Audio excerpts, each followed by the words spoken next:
tous, j'espère que vous allez bien. Aujourd'hui, on va parler de la société Kering. Et oui, pourquoi?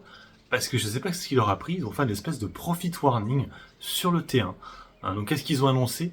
Une chute de son chiffre d'affaires, principalement sur Gucci, qui représente le plus gros du chiffre d'affaires. On sait que actuellement Kering essaie d'opérer un changement, de mettre plus en avant Yves Saint Laurent et un peu abandonner Gucci, qui bat vraiment de l'aile depuis pas mal de temps maintenant. Gucci, vous savez, c'est la maison italienne, hein. Il y avait même eu un film sur la famille Gucci, ça avait été racheté par Kering il y a quelques temps.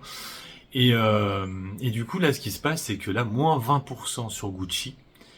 Donc bon, c'est vrai que le premier trimestre n'est pas encore fini, mais ils le savent déjà un peu à l'avance, hein, parce que là, on est fin mars, hein, quasiment, il reste quoi, une dizaine de jours. Et surtout, on est sur une baisse quand même de 10% encore sur le chiffre d'affaires total de la société. Hein, on se rappelle que ça fait 3 trimestres d'affilée que le chiffre d'affaires chute chez Kering. Donc ça, c'est pas bon du tout. Hein, c'est vrai quand on compare aux autres sociétés, hein, je pense à LVMH, je pense à Hermès, c'est vrai que c'est vraiment le vilain petit canard actuellement.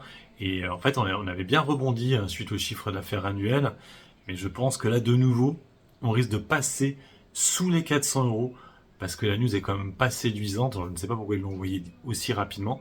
Hein, donc peut-être pour préparer le terrain, hein, psychologiquement. Après, malheureusement, ça va aussi porter atteinte à LVMH, hein, et aussi du coup à tout le secteur du luxe. Donc on verra demain comment attaque le marché. Alors du coup, on pourrait avoir un gap baissier sur le CAC 40. Hein. Après, on l'avait vu il y a quelques temps en arrière, hein, malgré que le luxe chutait, on avait quand même des CAC 40 qui étaient à peu près à l'équilibre. Ça se trouve, ça chutera même pas tant que ça, le CAC 40. Mais je pense que là, on pourrait avoir un début de belle chute sur le CAC, même si à chaque fois ça remonte un peu. On verra demain. En tout cas, voilà, Kering qui fait un profit warning très rapidement sur le premier trimestre. Et de toute façon, il y en aura d'autres. Hein. Pas pour Kering, mais je parle pour les autres sociétés. Hein. Il y a beaucoup de sociétés qui ont dit que le premier trimestre, ça allait pas être très bon. C'est pour ça que je ne comprenais pas.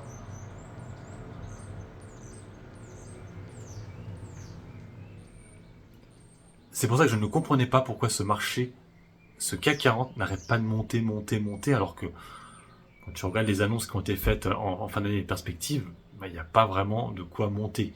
Hein, ce serait même plutôt au deuxième semestre qu'on devrait monter. Bref, on verra ça demain. Hein, je ne sais pas ce que vous voyez. Hein, j'espère que les abonnés qui ont du Kering, vous avez de la liquidité pour pouvoir acheter à la baisse. Hein. Le dividende est quand même assez correct sur Kering, il faut quand même l'avouer. Mais je pense qu'on repassera en dessous des 400 euros suite à cette annonce. Allez, sur ce, moi je vous laisse. Bon investissement et puis bon trade. Ciao, ciao.